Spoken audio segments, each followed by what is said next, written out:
કોઈ પણ એક જાહેર જગ્યાએ પુરુષો એને જુદી રીતે જુએ છે ને સ્ત્રીઓ એને જુદી રીતે જુએ છે.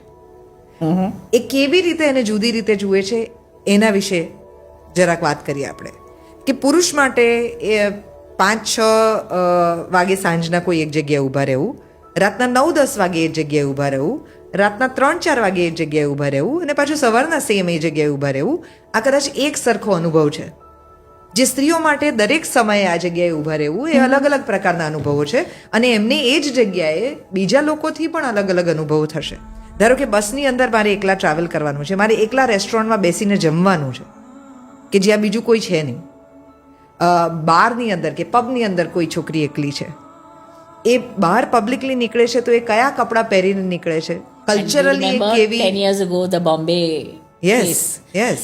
So you see what happens is કે આપણે જો પબ્લિક સ્પેસ અથવા કોઈ પણ ક્ષેત્રને એક સામાજિક સ્પેસ તરીકે જોઈએ તો એ ત્યાં મારા અનુભવ અને એક સત્તાના અનુભવ સાથે એ કન્સ્ટ્રક્ટ થાય છે અને દેટ ઇઝ હાઉ આપણે એ સ્પેસને જોવા માંડીએ છીએ. અને ત્યાં જ એટલે એ જ જ્યારે અને એટલે જ પછી સ્ત્રી અને પુરુષ એ જ સ્પેસને એક બહુ જેન્ડર્ડ પર્સ્પેક્ટિવથી જોશે અને એ વોન્ટેજ પોઈન્ટ જે છે એ ત્યાં એ તફાવત કરે છે કે તમે કહો છો કે સત્તાના પોઈન્ટ ઓફ વ્યૂથી પણ બીકોઝ કેવી રીતે? પબ્લિક સ્પેસીસ જે છે I mean if you think about it they are public. Legal પેરલાન્સમાં પબ્લિક સ્પેસનું મતલબ શું છે? જે બધા માટે ઉપલબ્ધ છે. એટલે એ રીતે જોવા જઈએ તો public space is a source of resources જે મોટા ભાગે જે રીતે આપણા સોશિયલ ડાયનામિક્સ ઊભા થયા અને પેટ્રીઆર્કી પિતૃસત્તા જેમાં મિડલ ક્લાસ માટે ખાસ તौर પર કે એની સ્ત્રીઓ શું કરશે, ક્યાં રહેશે અને એ કઈ રીતે એક પેટર્નલિસ્ટિક વ્યૂથી એ કઈ રીતે વર્તન કરશે જેથી એની સત્તા થાય. તો પબ્લિક સ્પેસમાં પુરુષોની સત્તા વધારે અને સ્ત્રીઓની સત્તા સ્ત્રીઓ વધારે ઘરની એક એન્ટિટી તરીકે જોવામાં આવી અને સ્ત્રી જ્યારે પબ્લિક સ્પેસમાં નીકળે છે તો એ ફક્ત ત્યાંથી પસાર થવા માટે નીકળે છે. She is going from one private space to the other private space. એ કોઈ દિવસ લટાર મારવા માટે નથી નીકળતી. I remember as a college going student હું અને મારી એક મિત્ર we use to sit at the bus stand.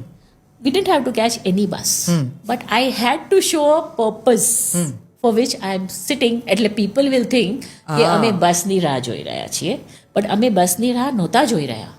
અમે ખાલી ગપ્પા મારવા માટે બેઠા અને એ પબ્લિક સ્પેસને અનુભવ કરી રહ્યા હતા because it was a sense of freedom. So I'm saying women have to look purposeful. So you saying કે તમે ચૂઝ કર્યું બસ સ્ટોપ કારણ કે તમારે પર્પસ બતાડવો પડે એમ હતો.